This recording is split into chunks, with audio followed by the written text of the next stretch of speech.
Microscopic Milton is very small indeed.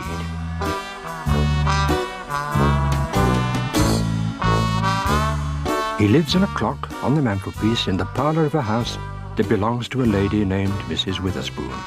No one knows he's there, apart from Milton's friend Douglas, who spends most of his time asleep in front of the fire, and, of course, you.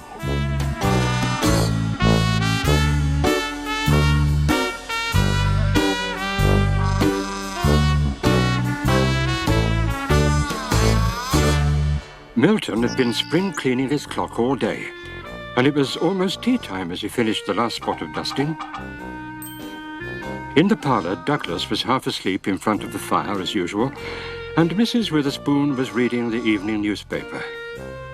"Oh, look," she said suddenly. "There's going to be a dog show at the village fete on Saturday." Douglas opened one eye suspiciously. "You're a very handsome dog, Douglas," she said. "I'm sure you could win first prize at the show." "It's a beautiful silver trophy with the winner's name engraved on it. That would look lovely on the mantelpiece. Of course, I'll have to move that old clock. I'll put it in the attic, out of the way." "The attic?" thought Milton. "I can't live in the attic. It's dark and cold and full of cobwebs and spiders." "I'm going to enter you for the show right away," she said, and went off to telephone the organisers. "Did you hear that?" shouted Milton as he walked to the edge of the mantelpiece. "She's going to put me in the attic if you win the dog show prize." Douglas didn't seem too worried. Mrs. Trimble's poodle always won first prize, so why should this year be any different? The day of the village fete arrived, and Mrs. Witherspoon was getting Douglas ready for the dog show. She gave him a nice warm bath with her best soaps, shampoos, and bath salts. She dried him thoroughly with the hairdryer. She made him smell as sweet as a rose, and brushed his hair till he shone. "There," said Mrs. Witherspoon when she'd finished.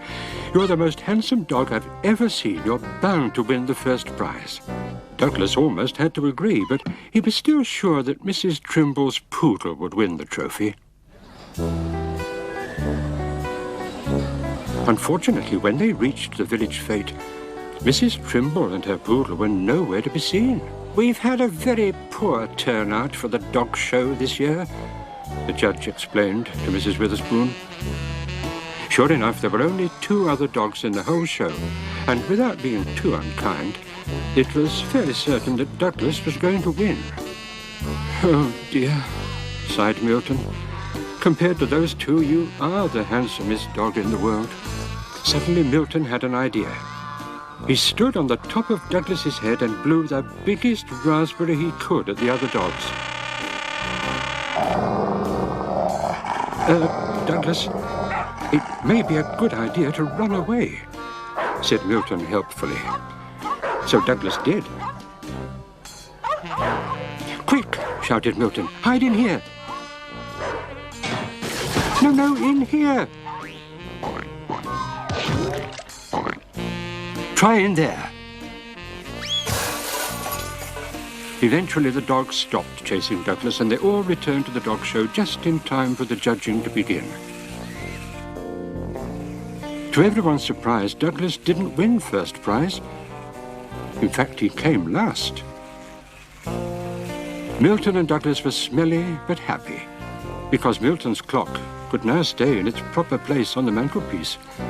And best of all, the third prize was a year's supply of Douglas's favourite dog biscuits. Much tastier than a silver trophy, he thought, as they set off towards home and a nice warm bath.